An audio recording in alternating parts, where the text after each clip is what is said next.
El video es correspondiente al área de química del grado 10º del primer periodo.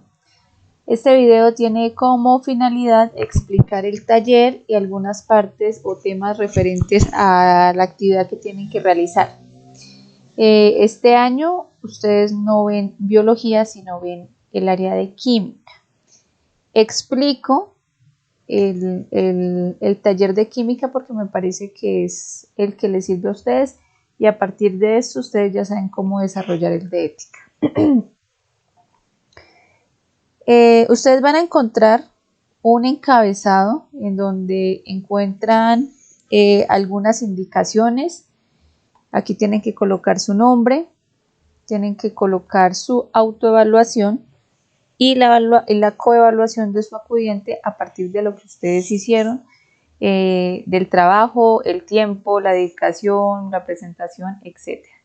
Yo les recomiendo que lean toda la guía porque primero se lee y después ahí sí se resuelven las actividades. Los temas que vamos a trabajar este primer periodo son la química a través de la historia, es decir, la historia de la química y método científico. Yo voy aquí unas recomendaciones. Esas recomendaciones yo les voy a pedir que las tengan siempre presentes porque pues de esto también depende la nota. Aquí hay algo que yo les aclaré en un audio en el WhatsApp y es que no sigan esta indicación ya que nos dijeron que alternancia no iba a haber este periodo, por lo tanto háganlo en hojas de blog cuadriculadas. Así lo deben entregar con letra clara, que esté completo. Hay preguntas que son individuales, no se copien, eso influye en la nota.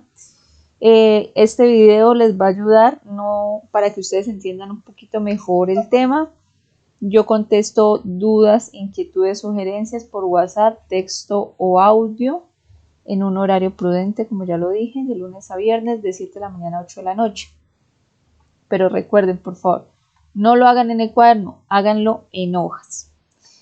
Como veníamos trabajando el año pasado, las guías generalmente vienen una parte teórica, que es lo que ustedes necesitan leer para poder desarrollar la guía, y una parte práctica. Este tema va a trabajar dos subtemas, que es la química en la historia, que es lo primero que sale. En esto ustedes van a encontrar autores, fechas, descubrimientos, aportes que influyeron en el proceso de la formación de la historia de la química y la química como se conoce actualmente. Ustedes saben que el descubrimiento que dio pie para hablar de química en la historia de la humanidad es el descubrimiento del fuego, y a partir de allí se empieza a hablar todo el proceso de la química. ¿Por qué el fuego? Porque el fuego permitió moldear metales, permitió cazar, permitió cocinar, permitió calentarse, defenderse, bueno. Y a partir de pues empezó la historia de lo que se conoce la química actual.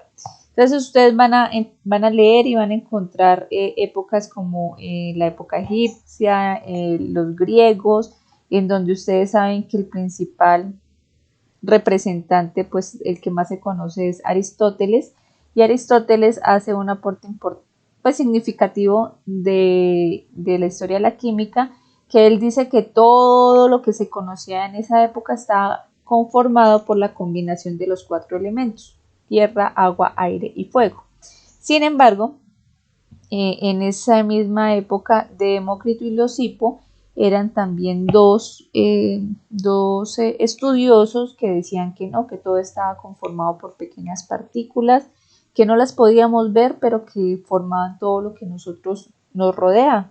Sin embargo, en esta época se le hizo más caso a Aristóteles porque él tenía más renombre. Ya Demócrito y Leucipo fueron citados muchísimo tiempo después por Dalton para diseñar su primer modelo atómico, y ahí hablar del modelo atómico actual. Después pasamos a una etapa de la alquimia. La alquimia es esa etapa en donde buscaban la eterna juventud, donde buscaban la piedra filosofal, donde los egipcios y el imperio chino trabajaban fórmulas, empezaron a utilizar plantas, los mezclaban con metales para buscar eso, la eterna juventud. Entonces, reconocemos historias como, por ejemplo, que ellos inventaron el maquillaje, pero que ese maquillaje no lo hacían por verse bien, sino porque ahí utilizaban químicos y no químicos, sino metales y plantas que supuestamente ayudaban a que la piel se mantuviera joven. Ya después viene el surgimiento de la química moderna. La primera persona que habla de esa química moderna es Antoine Lavoisier. Él es el precursor de la transformación de lo que se conoce en la química actualmente, además de la construcción e invento de varios elementos que se utilizan actualmente en áreas como la medicina, la física, bueno, etc. Esto ya hace parte de la química moderna del siglo XIX y XX. En esa ya podemos nosotros escuchar autores como Dalton, como Rutherford, que participaron en el modelo atómico, Dmitri Mendeleev, que fue el que diseñó, propuso lo que es la tabla periódica que se conoce actualmente y que se fue llenando a medida que se iban descubriendo elementos. Y ya un periodo más actual, estamos hablando de investigadores o científicos como Albert Einstein, los esposos Curie, que ellos hablaron mucho sobre la radioactividad y descubrieron elementos radioactivos como el radio y el polonio. Hablamos también aquí de un descubrimiento importante que fue la molécula del ADN por Francis y James Watson. Y ahí inclusive llegamos hasta 1996 cuando se habla de la clonación. Entonces ahí está muy resumidito lo que corresponde a la historia de la química. Ya en una segunda parte vamos a hablar del método científico. El método científico se utiliza actualmente en casi todos los proyectos de investigación que ustedes quieran tomar.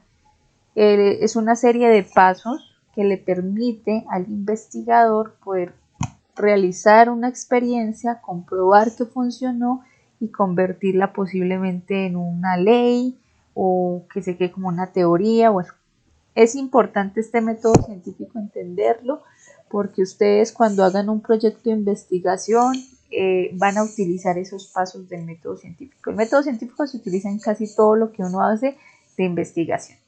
Entonces, ¿qué sucede con el método científico? Nos permite realizar investigaciones que pueden ser cuantitativas o cualitativas. Entonces, cuando nosotros hablamos de cuantitativo, lo cuantitativo es lo que yo puedo medir. Yo puedo recopilar información y hacer una tabla de análisis estadístico diciendo tanta cantidad de personas apoyan o no apoyan. Bueno, eso es cuantitativo porque yo estoy numéricamente determinando algo. Pero hay una investigación que también es cualitativa y que a diferencia de esta es de cualidades. Es decir, es algo que yo no lo puedo medir. Son investigaciones en opiniones de las personas que yo no puedo medir con números, sino que simplemente doy una visión de lo que, un resumen de lo que piensan las personas respecto a una situación. Entonces nos dan ejemplos aquí como que los podemos hacer por medio de los sentidos. Es algo que nosotros no podemos medir. Yo no puedo medir el grado de felicidad de una persona. Puedo decir que muchas personas me dicen a mí que están felices, pero yo no tengo un aparato que diga, mire, voy a pegarle el aparato a esta persona para medir cuánta felicidad, y si me dice que si yo puedo comprobar que eso es cierto o no. Esa es la diferencia. Entonces, cuantitativo, con la primera, con las dos con T, es de cantidad, medir cantidad, y cualitativo es de cualidades. Ya teniendo claro esto, el método científico trajo una serie de etapas que pueden ser, que generalmente se utilizan todas o pueden ser algunas, depende de la investigación, para poder desarrollar un proyecto. Entonces empezamos. La primera etapa es de la observación. Yo observo un fenómeno, algo que yo quiero estudiar. Por ejemplo, yo veo que las flores, hay unas flores que cuando sale el sol giran hacia la dirección del sol y se mueven durante el día en la dirección del sol. Esa es una observación que yo estoy haciendo. Yo estoy viendo ese fenómeno porque es un fenómeno de la naturaleza. Entonces yo después de eso, yo voy a formular unas preguntas respecto a lo que yo quiero saber de ese fenómeno, ¿sí? ¿Por qué sucede eso? ¿Por qué ese tipo de flores se giran en dirección al sol durante el día? Viene una revisión, un tercer paso que es revisión de trabajos previos. Esa revisión consiste en buscar en libros, en internet, en fuentes confiables, no todo en internet es confiable, de por qué sucede eso, es decir, para que me expliquen teóricamente por qué sucede eso. Después, un cuarto paso es la formulación de hipótesis. Yo formulo una hipótesis diciendo lo que yo creo que puede suceder. Yo ya investigué, entonces digo, esa flor gira en dirección al sol porque de esa manera se alimenta. Puede ser una hipótesis que yo tengo. Ya después vamos a hacer un experimento que compruebe esa hipótesis. Entonces yo puedo colocar una flor, observar una flor en la naturaleza, otra de la misma especie le voy a poner una cajita a ver qué sucede, a la otra le voy a poner unos huequitos a ver si gira solamente en esa dirección donde le entra luz. Eso es un experimento, es algo muy sencillo que yo puedo realizar, pues depende del tema que quiera trabajar. ¿Cuáles son las variables? Las variables son aquellas, lo que yo les estoy diciendo, de que a una la voy a dejar al aire libre, a la otra le voy a poner una caja, a la otra le voy a poner, y todas van a estar en la misma temperatura. Las variables son los cambios que yo puedo realizar durante mi experimento. Y finalmente, yo voy a observar los resultados, los puedo anotar.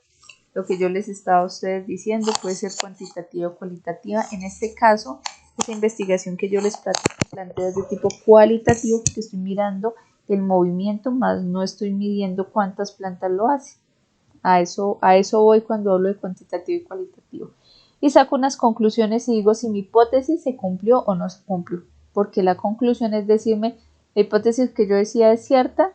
En mi caso yo puedo decir que no, que ellas son fototropistas, es decir, que siempre están en dirección al sol porque es su necesidad particular, como los girasoles.